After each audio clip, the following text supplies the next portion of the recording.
안녕하세요. 안녕하십니까? 반갑습니다. 제 목소리가 들리면 한번 표시를 해주시면 좋겠습니다. 들립니까? 화면을 켤 수 있는 분들은 좀 켜주셔서 반응도 좀 볼 수 있도록 되면 좋을 것 같습니다. 예, 지난 시간까지 저희는 이제 계속 하나님의 존재에 대해서 살펴보고 있습니다. 오늘은 이 하나님의 존재, 하나님이 정말 존재하시는가, 그것을 어떻게 알 수 있느냐, 여섯 번째 시간으로 우주와 지구의 미세 조정에 대해서 함께 살펴보려고 합니다. 사실 이번 시간에 다루고자 하는 이 내용 자체는 제가 이제 전문 분야가 아니기 때문에 사실 이제 쉽지는 않습니다. 여러분 중에서 물론 뭐 과학을 이렇게 제대로 공부하신 이런 분들은 잘 아시겠지만 저희들 대부분은 이제 그 정도의 어떤 상황은 아니기 때문에 저희가 이해할 수 있는 그런 수준에서 그래도 좀 최대한 잘 이해할 수 있도록 함께 생각해 보려고 합니다. 한 번은 이 만류인력 법칙을 발견하게 된 존 뉴턴에게 이런 일이 있었다고 합니다. 뉴턴이 이제 태양계의 그 행성 있잖아요. 수성, 금성, 지구, 뭐 화성, 목성, 토성 뭐 이런 식으로 해서 태양계의 그런 어떤 그 혹성들을 모형으로 쫙 만들었답니다. 아주 이제 나름 정교하게 잘 만드는 것 같아요. 그랬는데 이제 그것을 이제 구경 온 그 무신론 한 그 과학자인 친구가 있었습니다. 근데 그 친구가 이제 뉴턴의 집에 와가지고 그 태양계의 모습을 아주 그냥 정교하게 잘 만들어 놓은 걸 보고 굉장히 놀라면서 야, 이거 참 대단히 잘 만들었다 이렇게 얘기를 한 거예요. 그러니까 이제 뉴턴이 뭐라 하냐면 아니 이거 누가 만든 게 아니고 그냥 저절로 생긴 거야라고 이제 얘기를 했답니다. 그러니까 이제 이 친구가 아니 무슨 그런 얘기를 하냐고 이거 정말 만드느라고 애를 많이 썼겠다고 이러면서 그 뉴턴은 이제 만든 게 아니라 저절로 생겼다고 이렇게 얘기를 하니까 그게 아니라고 자네 그런 소리 하지 말으라고 정말 이게 잘 만들었다고 하면서 얘기를 하니까 그때 이제 뉴턴이 이런 얘기를 했답니다.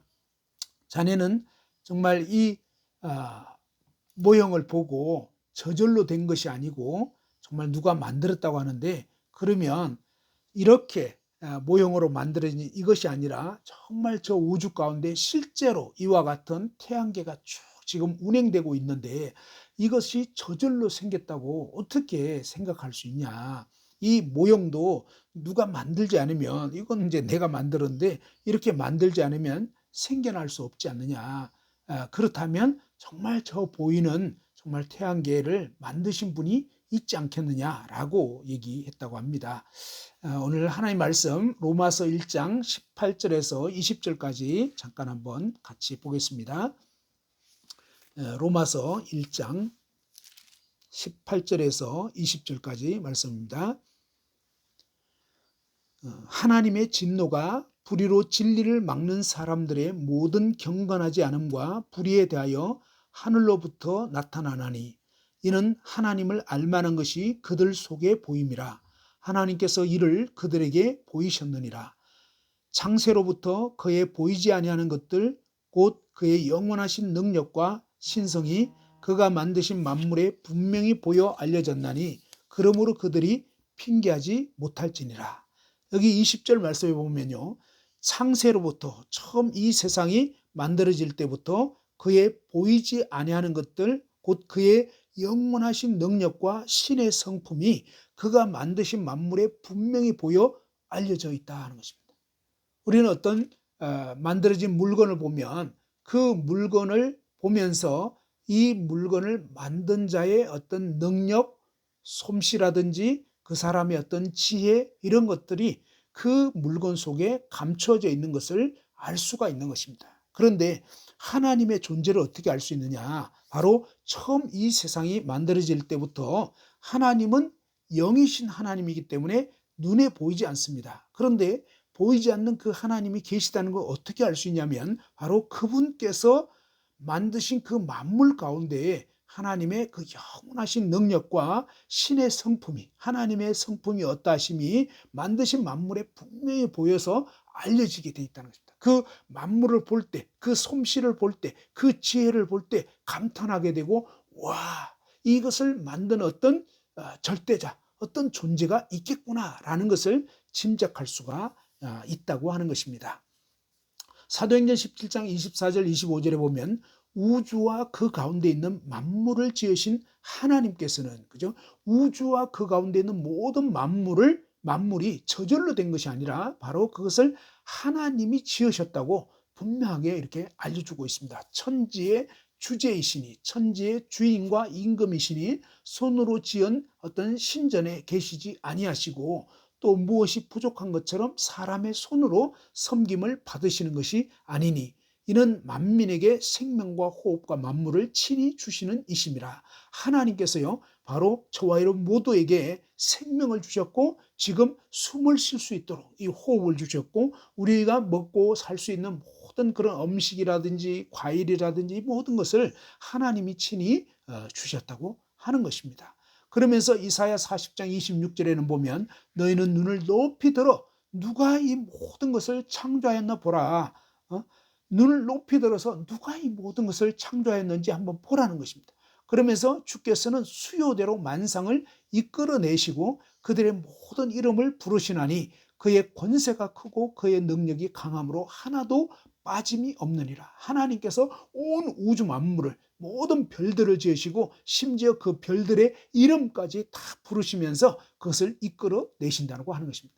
하나님이 얼마나 크고 위대하신 분이신지를 이러한 하나님이 지으신 만물을 통해서, 광대한 우주를 통해서 보여주고 계시는 것입니다.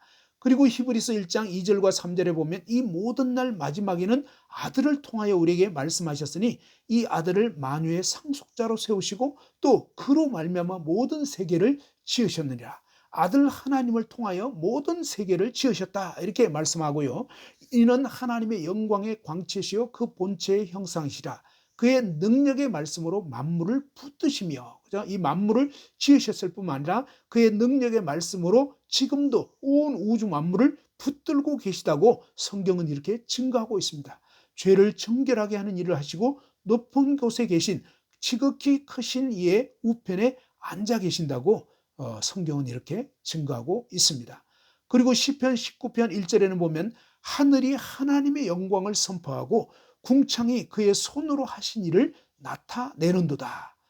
시편 89편 11절에는 하늘이 주의 것이고 땅도 주의 것이라 세계와 그 중에 충만한 것을 주께서 건설하셨나이다. 마치 건설 회사가 아파트를 짓고, 그죠? 어떤 높은 빌딩을 짓고 이런 것처럼 하나님께서 세계와 그 중에 충만한 것을 주께서 다 건설하셨다고 성경이 이렇게 분명하게 증거하고 있습니다. 자, 그러면 이 우주의 미세 조정에 대해서 먼저 살펴보고 그 다음에 이제 지구의 미세 조정이라는 부분에 대해서 생각해 보기를 원합니다.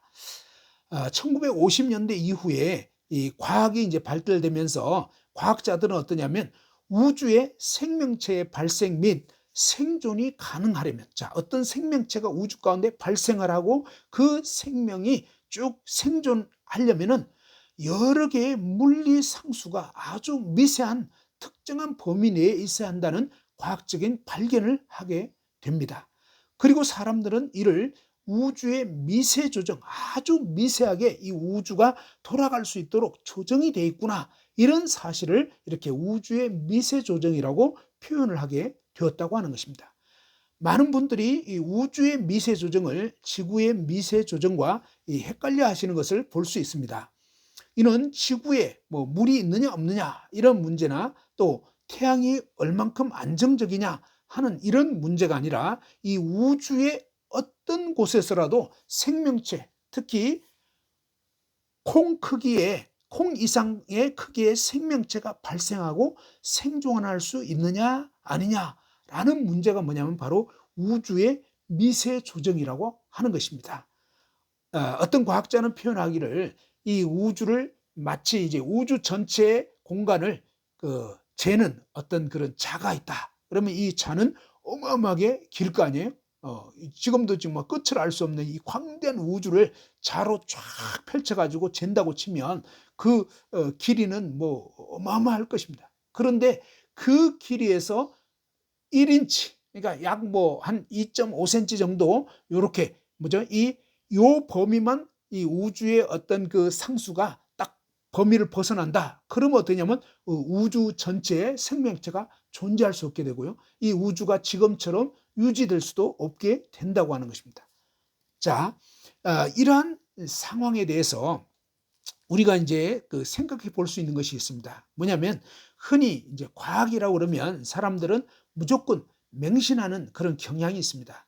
그런데 이 과학에 있어서도 우리가 좀 이렇게 구분할 필요가 있습니다.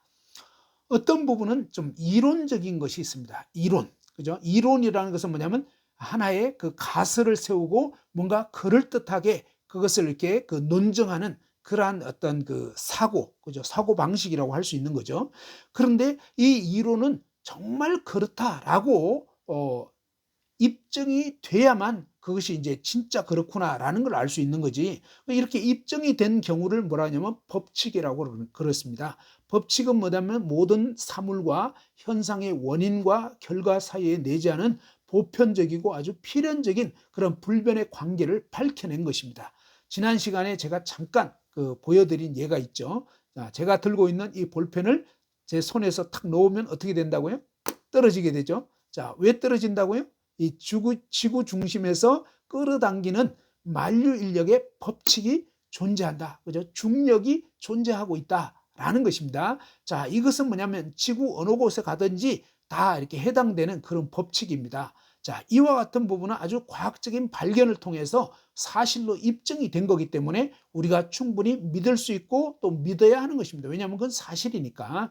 그런데 어떤 것은 추측하는 것입니다. 그래서 누구도 아직 가보지 못했고 증명할 수 없고 이런 것은 무조건적으로 믿어서는 안 되는 것입니다. 과학이란 이름으로 얘기했다 해도요, 그것이 정말 이론인지 아니면 사실로 밝혀진 법칙인지를 잘 생각해 볼 수 있어야 하는데, 우주의 이 미세 조정이라고 하는 이 영역은 어떻게 된 거냐면요, 1950년대 이후 과학자들이 우주를 관측하고 또 살펴보고 이렇게 하면서 뭐냐면 법칙적으로 알게 된 것이 이 우주가 아주 미세하게 조정이 돼 있구나, 그것을 발견하게 된 것이라고 하는 것입니다. 그러니까 이것은 하나의 이론이 아니라 실제로 우주가 이렇게 돼 있구나 라고 하는 것입니다.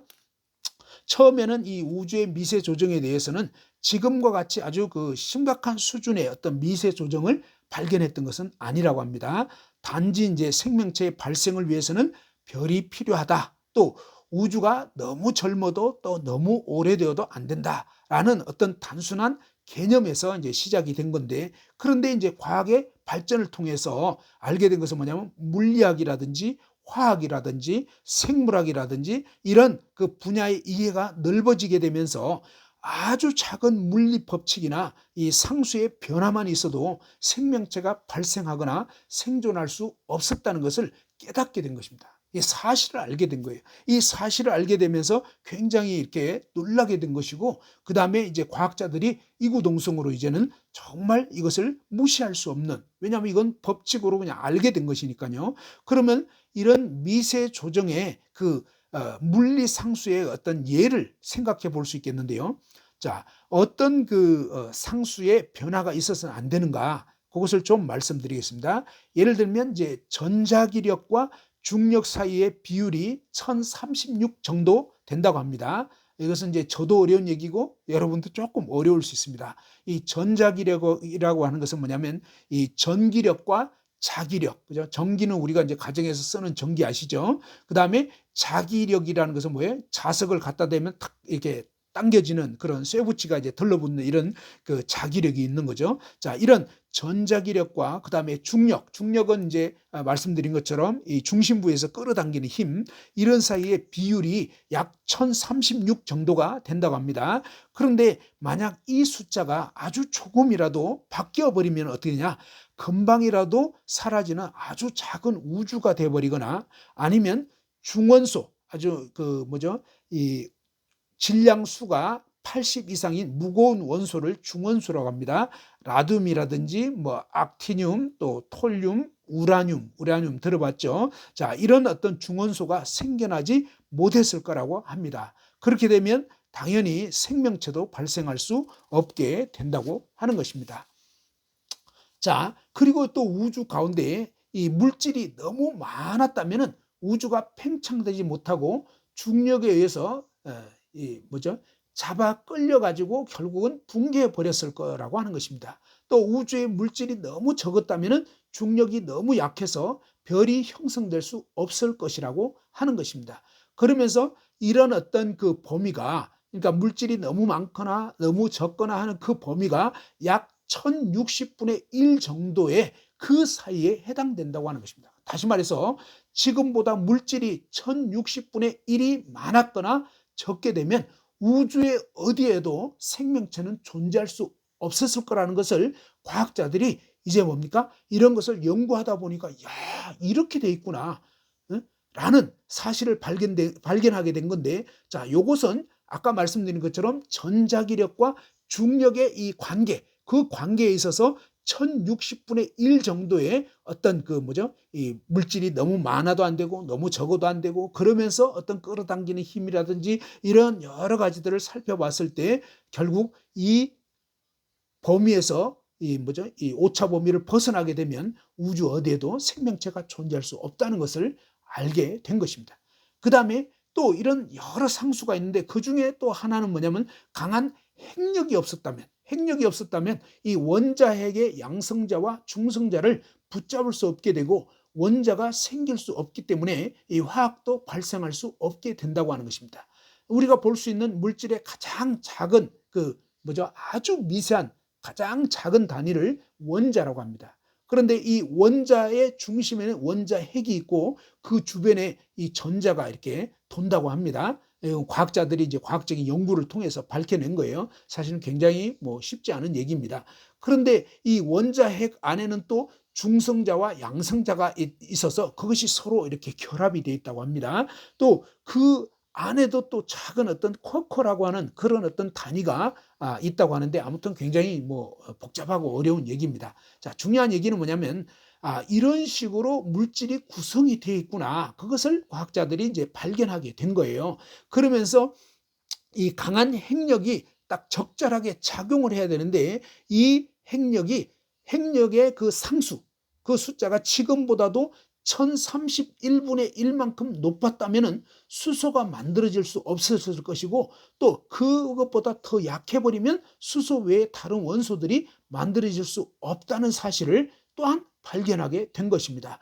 생명체에는요, 수소라든지 탄소, 산소, 질소, 인 이런 어떤 그 원소들이 반드시 필요합니다. 그래서 수소만 존재하거나 또 수소가 존재하지 않으면 생명체가 발생할 수 없을 거가 되고요. 그것뿐만 아니라 다른 원소들도 다 적절하게 있어야 되는데, 이런 것이 이제 적절하게 있을 수 있도록 지금 현재적으로 뭡니까? 이 어떤 강력과 양력이 작용하고 있고요. 또 중력이 작용하고 있고 전자기력이라든지 이런 여러 가지 어떤 그 조건들이 잘 구비되어 있어야 되고요. 그 다음에 이 엔트로피라고 하는데 이것은 이제 무질서한 그런 어떤 그 부분을 말합니다. 그런데 이 엔트로피의 수준도 적절하게 이렇게 유지가 돼야 한다고 하는 것입니다. 아무튼 이 우주 가운데 약 20여 가지 이상의 그런 어떤 상수가 적절하게 그 범위 안에 딱 유지가 돼야 되는데, 이 미세 조정이라는 것은 바로 이 상수나 법칙들 중에 하나만 맞으면 되는 것이 아니고 이 중 하나라도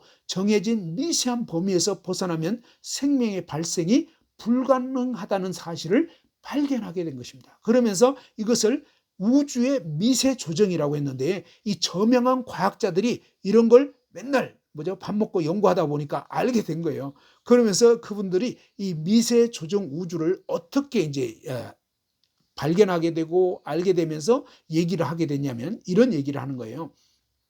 이 남아프리카의 저명한 천체 물리학자인 조지 앨리스라는 사람이 물리 법칙 안에 놀라운 미세 조정이 이 복잡성을 가능케 했다. 발생한 사건의 복잡성을 깨닫고도 기적이란 단어를 사용하지 않는 것은 어려운 일이다 라고 얘기를 했고요. 또 반종교론자이자 노벨상 수상자인 스티븐 와인버그라고는 한 과학자도 우주의 물리 법칙과 초기 조건이 우주를 관찰할 존재를 허용하는 것이 얼마나 놀라운 일인가. 우리가 알고 있는 여러 개의 물리 상수 중 하나라도 그 값이 달랐다면 생명은 발생할 수 없었을 것이다. 이렇게 표현했고요. 그 다음에 영국의 유명 물리학자이자 불가지론자인 폴 데이비스라고 하는 분은 정말로 놀라운 것은 지구에 있는 생명체가 면도날 위에 중심을 잡고 서 있는 것이 아니라 우주 전체가 면도날 위에 중심을 잡고 서 있다는 사실이다. 당신이 인류가 우연히 생겨났다고 폄하하더라도 전체 우주에 생명체가 존재할 수 있다는 것이 합리적이지 않다는 사실은 변하지 않는다. 무슨 얘기냐면요. 우주 전체 가운데 전체 우주에 이 생명체가 존재할 수 있다. 이것은요. 마치 우주 전체가 면도날 위에 중심을 잡고 서 있는 것처럼 굉장히 복잡한 이런 우주 상수가 그 오차 범위를 벗어나지 않고 쫙 맞춰져서 지금 아주 기가 막히게 아주 날카로운 면도날 위에 우주 전체가 서 있는 것처럼 이렇게 아주 정밀하게 돼 있구나. 이 사실을 이 폴 데이비스라는 과학자가 발견하게 되면서 그것을 알게 되면서 표현한 것이 우주 전체가 면도날 위에 중심 잡고 서 있는 것 같다라고 한 것입니다. 자, 이러한 그 미세 조정 우주를 발견하게 되면서 과학자들이 이제 나름 이것을 그 해석을 어떻게 할 거냐. 그럼 어째서 이렇게 됐냐? 라고 하면서 크게 세 가지 해석할 수 있는 그 상황이 있는 것입니다. 첫 번째는 뭐냐면 우연히 그렇게 됐다는 것입니다. 우연히. 그죠? 사람들은 항상 이제 표현을 하는 거죠. 그냥 우연히 되려다 보니까 그렇게 됐다. 근데요, 이 우연이라는 것은 그냥 이런 너무 복잡하고 놀라운 조건들이 그냥 아무렇게 된 것이 아니잖아요. 우주의 이 미세 조정의 문제는요, 10분의 1이나 100분의 1 정도의 그런 어떤 수준의 확률이 발생한 것이 아니에요. 그게 아니고, 이 우주 상수의 경우는요, 만 120분의 1만 달라졌어도 생명의 발생이 불가능했을 거라고 이렇게 과학자들이 얘기하고요. 또 그 외에도 아주 막 너무너무 놀랍게 미세하기 때문에 절대로 이것은 우연이 될 수 없다는 것을 알게 된 것입니다. 그러니까 우연이 됐다, 이건 말이 안 되는 얘기고, 그 다음에 또 어떤 사람은 그냥 필연적으로 그렇게 된 것이 아닌가라고 얘기하는데, 그런데 이 우주의 어떤 상수라든지 물리 법칙이 필연적으로 지금의 값을 가져야 한다. 그것은 말이 안 되는 것입니다. 왜냐하면 이 우주는 생명을 허용하지 않는 우주가 될 확률이 생명을 허용할 확률보다 비교할 수 없을 정도로 더 높기 때문에 필연적으로 이렇게 될 수밖에 없었다라고 하는 얘기는 그냥 이 설득력을 잃어버리는 것입니다. 그러니까 마치 주사위를 탁 던지면 1, 2, 3, 4, 5, 6 중에서 이렇게 나올 수 있는 확률이 무조건 1만 6번 던졌는데 1만 나와야 된다. 그건 아니죠. 오히려 1이 안 나올 수 있는 그런 그 확률이 훨씬 더 많잖아요. 그런 것처럼 우주의 생명이 발생되고 그 생명이 유지될 수 있는 그 조건은 너무너무 작기 때문에, 그죠? 이것은 정말 무시무시할 정도로 작기 때문에 필연적으로 그렇게 될 수밖에 없다? 그거는 안 되는 얘기라는 것입니다. 오히려 그렇게 되지 않을 수 있는 상황이 훨씬 더 많기 때문에 필연이라는 것도 해석 어떤 설명이 안 되는 것입니다. 그러면서 이 우주가 이렇게 미세 조정이 되어 있는 부분에 대해서 세 번째 정말 해석할 수 있는 그 얘기가 뭐냐? 그것은 바로 이 창조주가 계실 수밖에 없다라고 하는 것입니다. 이 세상에 창조주가 정확하게 생명체 발생에 필요한 우주를 미세 조정했다는 그런 해석입니다. 예를 들어서요, 아무도 어떤 우주선이라든지 아니면 로봇 같은 아주 복잡하고 정교한 기계들을 보면서 우연히 만들어졌을 것이라고는 생각하지 않죠. 제가 가지고 있는 이 시계, 그죠? 이 시계 지난번에 말씀드렸죠. 다이소에서 2,000원인가 3,000원인가 주고 샀습니다. 보니까 안타깝게도 메이드 인 차이나 해가지고 중국 제품입니다. 자, 조금 허접하게 생겼지만 그래도, 그죠? 이런 시계 저절로 우연히 생겼다고 누구도 생각하지 않습니다. 그죠? 이런 그냥 약간 조악한 그런 제품조차도 누군가가 만들지 않으면 생길 수가 없습니다. 그런데 어떻습니까? 이 우주라는 것은요, 굉장히 정말 광대하고 그 다음에 이 우주의 태양계 하나만 봐도 굉장히 놀랍게 뭡니까? 각각의 궤도를 따라서 지금 태양을 중심으로 해가지고 이 혹성들이 태양계의 그 별들이 지금 돌고 있습니다. 그런데 그 도는 속도가 일정한 것입니다. 자, 이런 식으로 쭉 되어 있는데 각각의 도는 그 공전 주기가 이렇게 다르면서 그렇게 되어 있습니다. 자, 아무튼 우리는 누가 만들었는지 보지 못했어도 분명히 뛰어난 기술을 가진 누군가가 이러한 정교한 로봇이라든지 또 시계라든지 뭐죠? 또 핸드폰이라든지 이런 걸 만들었다는 것을 알고 있는 것입니다. 그런 것처럼 마찬가지로 우주선이나 로봇이 비할 바 없이 거대하고 정교한 우주를 만든 그런 지적인 존재가 있다고 생각하는 것은 너무나 당연한 그런 생각인 것입니다. 그래서 이런 미세 조정 우주를 알게 되면서 창조주를 믿게 된 그런 과학자들이 점점 생겨나고 있는데 가장 대표적인 인물이 프랭크 티플러라고 하는 분입니다. 그분이 이제 기독교인이 되게 됐는데요. 그분이 이렇게 고백을 합니다. 20년 전에 내가 우주론자로서의 경력을 시작했을 때 나는 확신을 가진 무신론자였다. 그리고 절대로 내가 기독교 신학의 핵심이 사실이며 우리가 이해하는 물리학을 통해서 연역적으로 설명할 수 있음을 주장하는 책을 쓰리라고는 꿈도 꾸지 않았다. 나는 내가 전공하는 물리학의 변할 수 없는 논리를 통해 이런 결론을 내릴 수밖에 없었다라고 하면서 이분이 20년 전에는 뭐예요? 무신론자였어요. 그런데 이 과학적인 연구를 쭉 하다 보면서 우주에 미세 조정되어 있는 이런 엄청난 사실을 발견하게 되면서 누군가가 이것을 조정하고 있구나. 그것을 깨닫게 되면서 창조주의 존재를 믿게 되고요. 하나님을 믿게 된 사실을 얘기를 한 것입니다. 이 하나님을 믿기 싫어하는 또 팽창하는 우주마저도 부정하려고 했던 천문학자인 프레드 호일이라고 하는 그분도 이런 얘기를 했습니다. 그 팩트에 대한 상식적인 해석은 초지적인 존재가 물리, 화학, 생물에 손을 댔다고 생각하는 것이다. 이에 대한 원인을 자연에서 찾는 것은 의미가 없는 일이다. 팩트, 사실을 통해서 계산한 숫자는 너무나도 압도적이어서 그에 대한 결론을 의심할 여지도 없다라고 얘기하면서 그도 유실론자가 되어 있습니다. 자, 이제 우주에 대해서는 사실은 좀 전문가가 아닌 이상은 좀 이해하기가 어려울 것 같고요. 조금은 그래도 이해하기 쉬운 부분이 있는데 그것이 뭐냐? 지구의 미세 조정이라고 하는 것입니다. 우리가 사는 이 지구에 사람이 살 수 있는 조건이 갖추어지려면 어느 정도의 조건이 필요할까요? 어떤 분이 얘기를 했습니다. 지구상에 생명체가 존재하기 위해서는 약 30만 가지라는 그런 조건이 충족돼야 한다는 것입니다. 어느 정도의 조건이라고요? 3가지도 아니고 30가지도 아니고 300가지도 아니고 3만 가지도 아니고 무려 30만 가지라는 그 조건이 잘 갖추어져야만 이 지구상에 생명이 존재하고 그 생명이 유지될 수 있다고 하는 것입니다. 이 부분을 한번 잠시 생각해 보십시오. 지구에 생명체가 존재하기 위해서 저와 여러분이 지금 생존하기 위해서요 무려 30만 가지라는 엄청난 조건이 적절하게 갖추어지지 않으면 이 조건 중에 어느 하나라도 망가져 버린다면 그러면 지구상의 사람은 멸종될 수밖에 없습니다. 지구상의 생명체는 죽을 수밖에 없어요. 그런데 이런 엄청난 조건이 놀랍게도 뭡니까?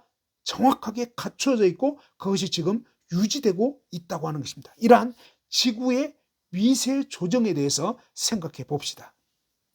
하나님은요 어떻게 말씀하시냐면 친히 이 땅을 사람이 거주할 수 있도록 만드셨다고 증거하고 있습니다. 자, 이사야 45장 18절 이번에는 같이 한번 찾아서 읽어보겠습니다. 제가 이제 차후에 이 성경이 얼마나 놀라운 하나님 말씀인지는 이제 또 몇 주 후에 말씀을 드릴 건데요. 성경 말씀은 정말 기가 막힙니다. 이사야 45장 18절에 보면 하나님께서 지구를 어떻게 창조하셨는지 어떤 식으로 운행되게 하셨는지 알려주고 있습니다. 자, 이사야 45장 18절 같이 한번 찾아서 읽어보면 좋겠습니다. 자, 다 같이 한번 읽어봅시다. 이사야 45장 18절 1024페이지입니다. 시작. 대저 여호와께서 이같이 말씀하시되 하늘을 창조하시니 그는 하나님이시니 그가 땅을 지으시고 그것을 만드셨으며 그것을 견고하게 하시되 혼돈하게 창조하지 아니하시고 사람이 거주하게 그것을 지으셨으니 나는 여호와라 나 외에 다른 이가 없느니라. 그죠? 여기 말씀에 보면 바로 이 하나님께서 하늘을 창조하시니, 그죠? 우주의 미세 조정 그것도요 하나님이 그렇게 지으시고 그렇게 운행되도록 지금 해놓은 것입니다. 하나님이 이렇게 미세 조정해 놓으신 거예요. 그러면서 그 하나님께서 뭡니까? 지구를 또한 지으시고 그 지구를 만드셨다고 했습니다. 근데 지구를 만드시고 또 어떻게 하냐면 견고하게 하셨다는 겁니다. 견고하게. 그러면서 혼돈하게 창조하지 아니하시고 사람이 거주할 수 있도록 바로 우리 인생들이 이 지구상에 살 수 있도록 그것을 지으셨다. 그러면서 하나님께서 나는 여호와라 나 외에 다른 이가 없다. 그죠? 이 세상에 뭐 여러 신이라고 하는 존재가 있는 것 같지만요. 그건 다 거짓이에요. 하나님은 분명히 말씀합니다. 나 이외에는 다른 신이 없다. 그리고 내가 온 우주 만물을 지었다라고 하나님께서는 너무나 명백하게 말씀을 하셨습니다. 그러면 하나님께서 지으신 이 지구가 어떻게 미세 조정되어 있는지를 한번 구체적으로 살펴보면 좋을 것 같습니다. 먼저 이제 볼 수 있는 것은 뭐냐? 이 지구상에 정말 첫 번째는 이 물이 존재하고 있는 것을 생각해 볼 수 있는 것입니다. 지구에 물이 어떻게 생겼을까요? 믿지 않는 그런 과학자들은요, 옛날에 막 이런 식으로 얘기를 합니다. 뭐 과학자들도 처음에는 그냥 이론적으로 생각하니까 지구에 물이 엄청나게 많은 것은 해성의 충돌로 해성의 얼음이 녹아서 물이 되었다. 이렇게 주장을 했다고 하는 것입니다. 그렇지만 2014년도에 이 로제타 해성 탐사선이 해성의 물 성분을 분석한 결과 지구의 물과 크게 다름이 밝혀져 버렸습니다. 그래서 이 뭐 해성 충돌로 지구에 물이 생겼다. 그것은요 말이 안 되는 얘기다 하는 것입니다. 그뿐만 아니라 이 지구 내부에 우리가 볼 수 있는 바닷물의 최대 3배 가량의 엄청난 물이 이 지구 내부에 있다는 것이 연구 결과 속속들이 밝혀지고 있습니다. 어떻게 이렇게 됐을까요? 시편 136편 6절에 보면요. 땅을 물 위에 펴신 이에게 감사하라. 그 인자심이 영원함이로다. 그죠? 이 시편 136편 6절에 보면 하나님께서 이 지구 땅덩어리를 지금 땅덩어리를 어떠냐면 물 위에 펼쳐 놓았다는 것입니다. 평상시에 우리는 그렇게 생각해 보기 어렵습니다. 그런데 놀라운 사실은요. 지금 지구 아래에 물이 있고 그 물 위에 지구 땅덩어리 지금 이 표면이 지금 떠 있는 그런 식으로 돼 있다고 하는 것입니다. 과학적으로 이 사실이 발견이 됐습니다.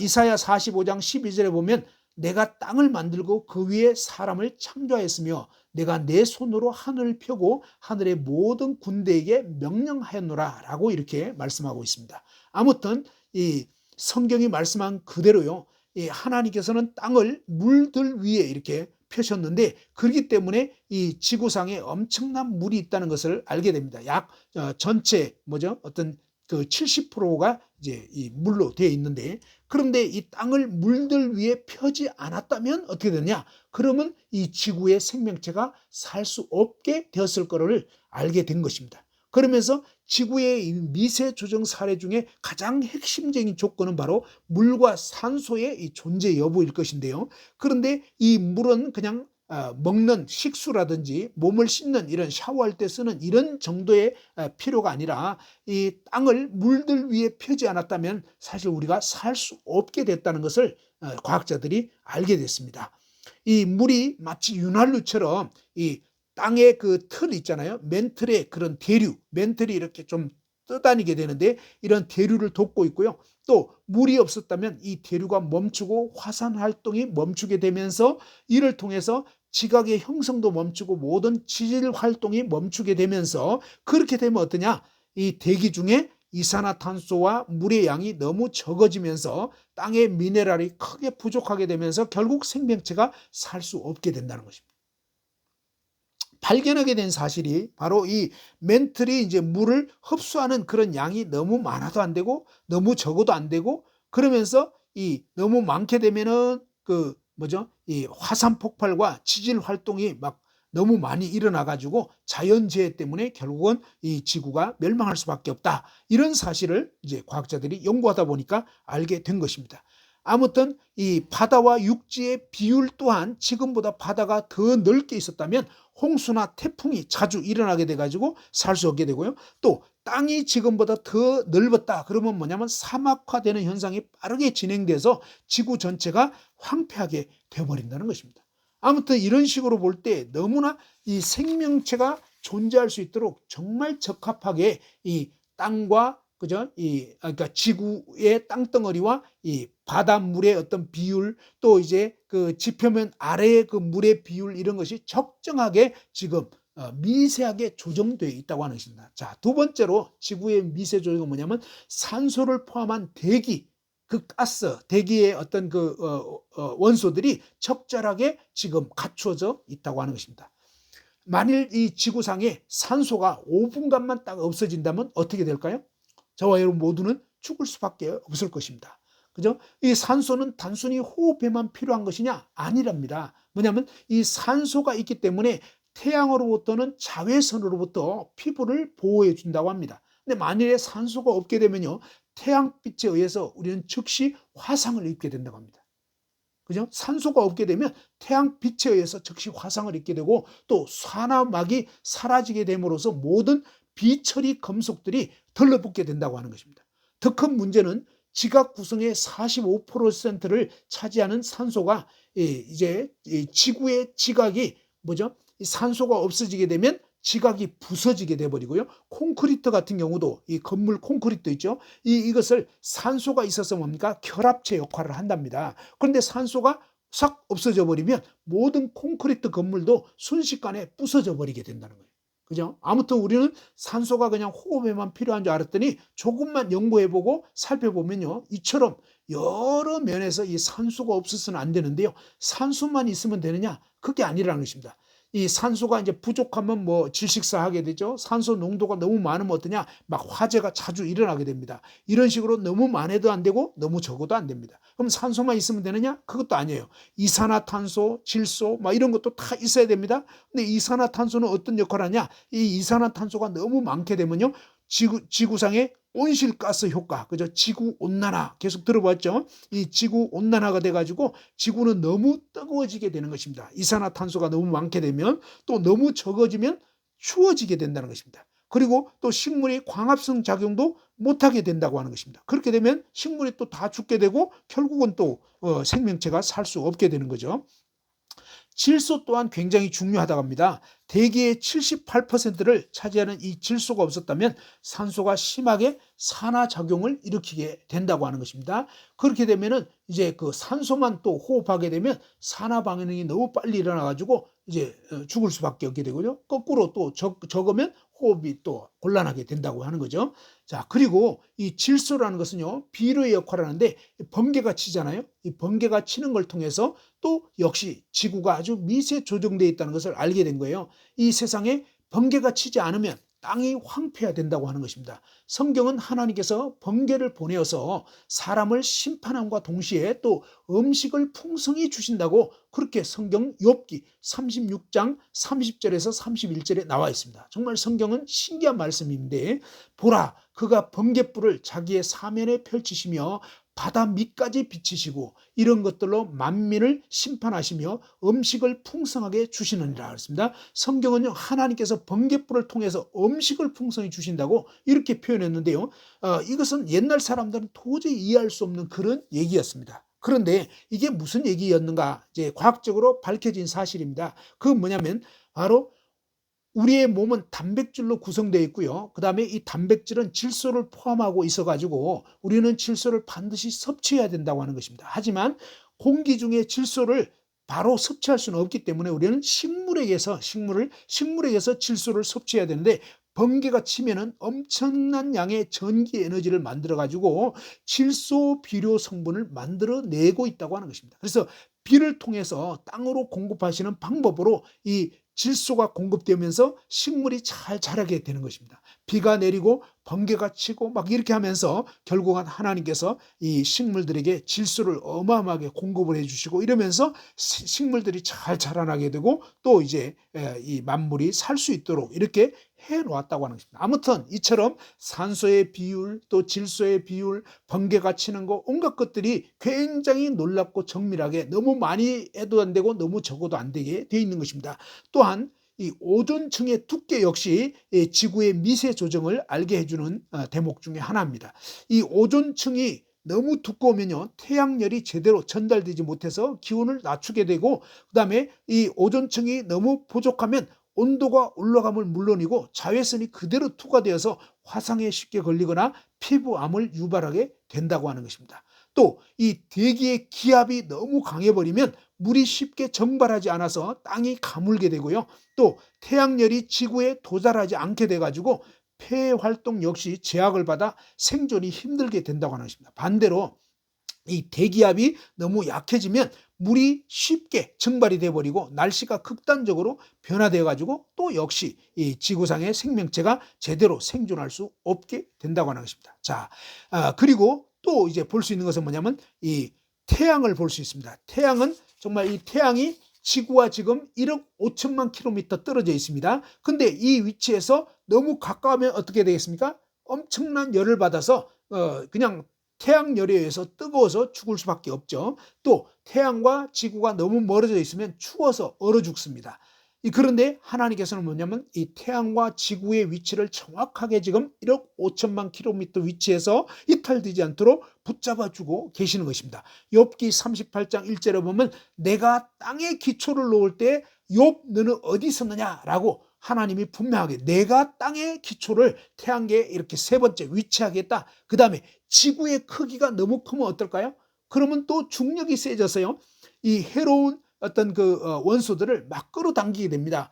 그러면서 어떻게 됩니까? 그러면 또 아주 지구상의 생명체가 생존할 수 없게 되는 것입니다. 또 지구가 너무 작아서 중력이 약해지면요, 산소나 이런 것도 날아가 버립니다. 그러면 또 우리는 살 수가 없게 됩니다. 이처럼 지구의 크기, 지구의 위치, 그죠? 지구의 그 운행 각도, 그죠? 운행 안 되고 있어도 태양열을 한 곳에 계속 받으면 또 뜨거워서 죽습니다. 그래서 하나님께서는 뭡니까? 지구가 자전하게 하고, 그 다음에 태양의 이 적합한 위치에서 계속 이렇게 돌도록 하면서 골고루 데펴지도록, 그죠? 너무너무 신기하고 놀랍게 되어 있습니다. 태양과의 그 거리라든지 지구의 온도라든지, 그 다음에 또 뭐가 있습니까?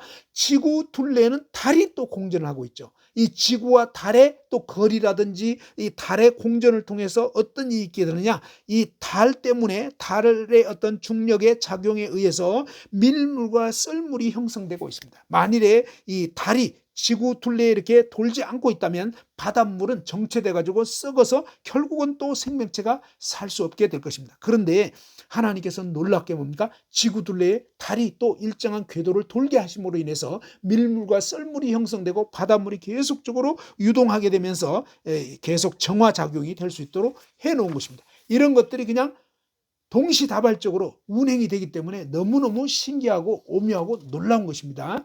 자, 그 외에도 이런 그 지구의 생명체가 존재하기 위한 조건, 그것은요, 막 지구 둘레에 있는 목성의 크기라든지 이 목성이 아주 큰 목성이 버티고 있기 때문에 우주에서 날아오는 유성이라든지 이런 것들을 또 웬만한 것을 목성이 다 커버를 해줍니다. 목성이 이렇게 지구 방패막이 역할을 해주는 것입니다. 엄청난 큰 목성이. 그런데 이 목성의 중력이 지금보다 더 커져도 안 돼요. 더 적어도 안 됩니다. 이런 식으로 해서 모든 이 별들의 어떤 그 중력 관계라든지 크기 관계라든지 또 그 운행하는 그 각도라든지 이런 것이 전부 다 조정되어 있기 때문에 정말 이것은요, 인간의 작은 머리로는 도저히 계산할 수도 없고요, 생각할 수 없는 엄청난 그러한 사실들입니다. 자, 오늘 이렇게 여러 가지 그 얘기를 했습니다. 사실은 제 자신도 정확하게 이해하고 있는 그런 얘기는 아니었기 때문에 사실 오늘 내용은 저도 좀 어렵습니다. 그런데 우리가 생각해 볼 수 있는 거 있어요. 그건 뭐냐?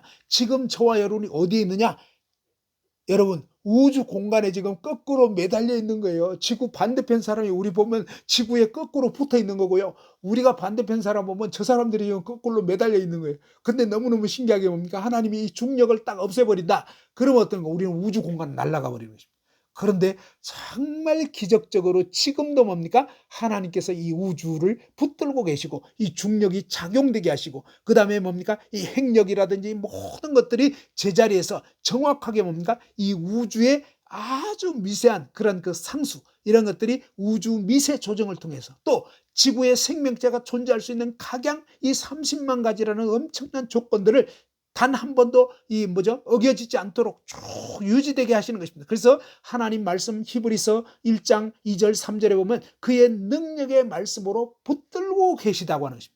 지금 이 우주를 붙들고 계신 분, 지구를 붙들고 계신 분, 바로 저와 여러분의 목숨을 지금 붙들고 계신 분이 있는데, 그분이 이제 너 이제 그만 살아 하면 저와 여러분은 가야 하는 것입니다. 우리가 이런 엄청난 그런 이 정말로 광대한 우주 가운데, 그 다음에 정말 미세 조정되어 있는 이 지구 가운데 살면서 이 모든 것을 주장하시는 전지전능하신 영원 절대자이신 이 하나님의 존재를 믿지 않는다면 이 모든 것은 이해될 수도 없고요, 설명될 수도 없습니다. 그리고 말도 안 되는 것입니다. 그런데 우리가 말씀드린 것처럼 초기에 제가 그런 말씀드렸죠. 여기에 있는 이 컵이 우연히 생겼을까요? 사람들은요, 이 컵에 대해서는 절대로 우연히 생겼다고 말할 수가 없죠. 누군가 만든 거죠. 그거예요. 오늘 복잡한 얘기했지만 사실 간단히 생각해보면 이거와 똑같은 거예요. 마치 우리 인간이 이 컵 만든 것처럼 하나님께서 광대한 그분의 전능하신 지혜, 그분의 성품에 의해서 온 우주 만물을 지으신 것입니다. 지구를 지으시고 이 지구에 생명체가 존재할 수 있도록 이렇게 해놓으신 너무나 크고 위대하신 그 하나님의 존재를 어떻게 알 수 있느냐? 바로 우주가 미세 조정되어 있구나, 지구가 미세 조정되어서 지금도 생명체가 유지될 수 있도록 이 모든 생명체를 만드시고 유지되게 하신 크고 놀라우신 정말 전지전능하신 하나님이라는 절대적인 존재가 계시겠구나. 과학자들은 지적 설계라고 표현합니다. 과학자들이 대놓고 하나님이라고 믿지를 못하면서, 그러나 한 가지 분명한 것은 이것은 절대로 우연이 아니다. 그냥 아무렇게나 된 것이 아니라 너무너무 정밀하게 이렇게 지어져 있구나. 그렇다면 초지적인 어떤 존재가 이 모든 것들을 만드셨겠구나. 그것을 이제 인정하기 시작한 것입니다. 그런데 그렇게 복잡하고 어렵게 생각할 거 없습니다. 뭐예요? 바로 하나님 말씀에서 태초에 하나님이 천지를 창조하시니라. 그죠? 하나님께서 너희는 눈을 높이 들어 누가 이 모든 것을 창조했나 보라 라고 말씀하는 것입니다. 그리고 이 온 우주 만물을 누가 붙들고 계신지 성경 히브리서 1장 2절 3절에 분명하게 알려주고 있습니다. 그래서 저와 여러분이 이제 겸손하게 이 하나님 말씀을 살펴보기 시작하면 이와 같은 이 하나님의 존재에 대해서 점점 더 알 수밖에 없는 것입니다. 다음 시간에는 하나님이 계심에도 불구하고 그동안 왜 알 수 없는가, 이런 부분에 대해서 이제 다다음 시간에 알려드리려고 하고요. 다음 시간에는 그동안 들었던 이런 내용들을 한번 쭉 복습하면서 정리하는 그런 시간을 갖고자 합니다. 오늘 과제는 뭐냐? 첫 번째, 눈을 높이 들어 누가 이 모든 것을 창조하였나 생각해 보시기 바랍니다. 이번 한 주 동안 이사야 40장 26절 말씀입니다.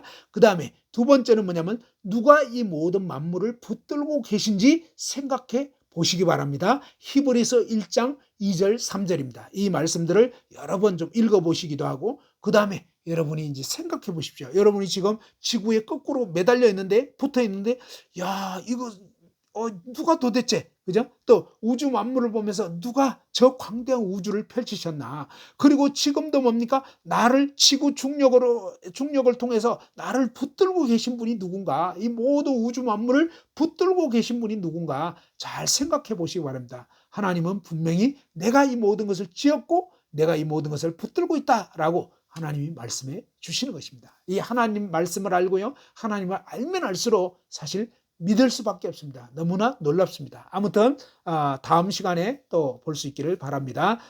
그동안 또 말씀을 듣느라고 수고하셨습니다. 감사합니다.